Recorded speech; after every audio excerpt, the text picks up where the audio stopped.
இப்படி பழப்பழன்னு இருக்குது பாருங்கள்.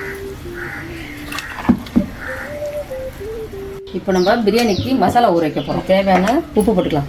அடுத்தது இஞ்சி பூண்டு பேஸ்ட்டு, சிக்கன் மசாலா இது. அடுத்தது கரம் மசாலா, மிளகாத்தூள், பிளெயின் மிளகாத்தூள். இது வந்து பிரியாணி மசாலா. இது கூடவே தயிர், அரை லெமன் போட்டு இப்படி புழிஞ்சு எடுத்துடணும். இப்போ நல்லா கிளறிக்கலாம். இது கிளறி வச்சு ஒரு 10 நிமிஷம் ஊறணும். அதுக்கப்புறம் பிரியாணி ரெடி பண்ணலாம். குண்டான வச்சு இப்போ நெய் ஊற்றிக்கலாம். 100 கிராம் நெய்.